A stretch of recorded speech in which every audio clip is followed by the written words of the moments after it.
Putang ina niyo, makinig kayo, 'no? Ang regalo niyo kay dating Pangulong Duterte, gusto niyo matuwa ang dating Pangulo, ituro niyo si si Bato de la Rosa kung saan nagtatago. Oo, 'di ba? 'Pag tinuro niyo 'yon, tapos dinala sa ICC si Bato de la Rosa, siyempre ho mga kababayan, iisipin niya, "Uy naku, tinupad ni Bato de la Rosa, oh, yung kanyang promise sa akin na ako ay sasamahan kahit hanggang sa dulo, kahit ako'y maaresto na, kahit sa kulungan." O, 'di ba?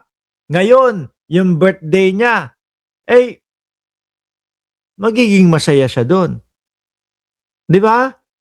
Lalo na kung isasama niyo si Bongo. Oh, hindi baka yung kay Bongo yung kanyang yung kanyang warrant of arrest baka hindi pa lumalabas, eh.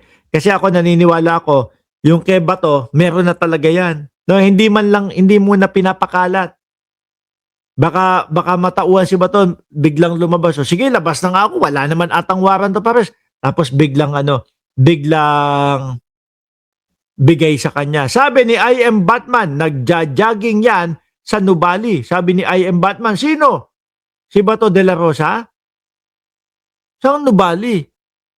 Sa may bago pumanik ng Tagaytay? Naku, may bahay ako dun, eh." 'Di ba? Baka masilip ko minsan 'pag nagbakasyon ako nasilip ko, ako na magtuturo agad, 'di ho ba? Alam niyo ho mga kababayan, meron tama ba? Ito yung ibig niya sabihin, 'no? Meron tinatawag na de-Dutertefication, no? Ito ho yata yung de-Dutertefication, mga bossing, ayan, oh. Ito ho yata yung yung tipo bang yung kanilang mga followers, hindi na ho alam kung ano yung tama at mali. Like example ho, mga bossing, yang sa 18 marites na lang ho, mga kababayan. Sa 18 marites na ang sinasabi ng mga NBI, iisa-isahin po namin sila, 'no, na tanungin. Sa atin po, alam natin yung proseso. Kasama po 'yon, yung mga witness, isa-isang tatanungin para malaman kung mga nagsasabi po ba ng mga katotohanan or itong mga ito lang ay sinisiraan yung mga taong galit nila o ayaw nila. Ngayon, ang nakikita ko doon sa mga DDS, parang wala na silang parang basta kung ano na lang ang pabor sa mga DDS, yun ang tama sa kanila. Hindi na nila alam kung ano yung tama at mali. 'Di ba? Base po dito, babasahin ko na lang ng mabilisan, no, ha. After listening to human rights lawyer Joel Butuyan, no, opening speech at the International Criminal Court on Monday during the confirmation of charges against former President Rodrigo Duterte, I felt something stir inside me, something between grief and fury, and have I carried for years. In his power speech, no, the common legal representative for the victims of the laban kontra droga, laban kontra pinagbabawal na gamot, ayokong bigkasin ho kasi yan, no? Bawal kay YT. Denounced the virus of impunity that Duterte spread across the Philippines, infecting Filipinos to the point that they could no longer discern right from wrong, which is mga zombie. Sabi ni Sir Shani Reyes, ganyan na nga po ang nakikita natin sa kanila. Hindi na alam kung ano yung tama at mali.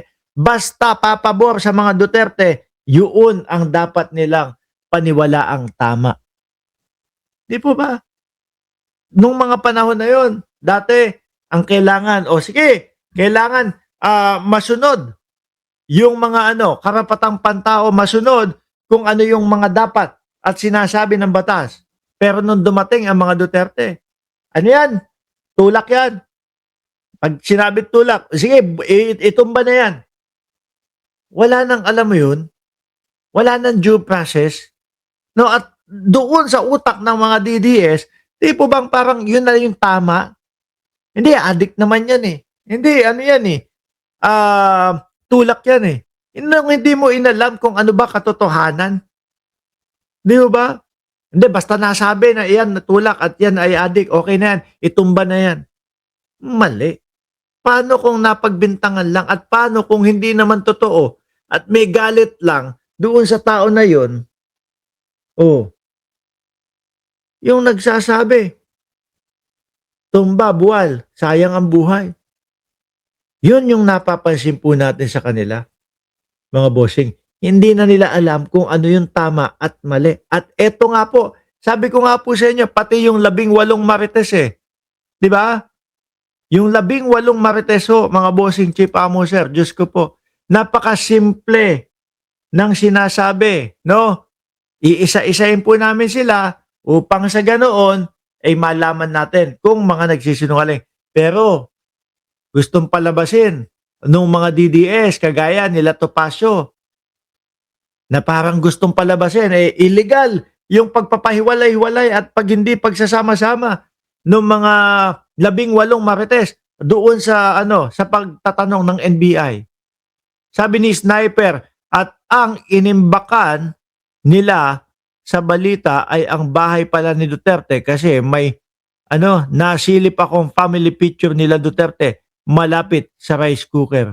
Inimbakan nila ng maleta. Ng maleta? Sa bahay ni dating Pangulong Duterte. Uy, saan mo nakuha yan? Ngayon mga bossing, no?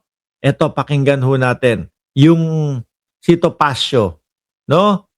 Si Topacio, eto siya yung kasama sa laging nagtatanggol sa 18 marites Hindi nila gusto ang iyong sinasabi, ididimanda ka. Totoo po ba yun, mga kababayan? Singongi. Singongi. Bakit po dinimanda ng NBI? Bakit po ihinabla ng NBI? Dahil po doon sa mga pagpapakalat ng mga fake news. Di ba?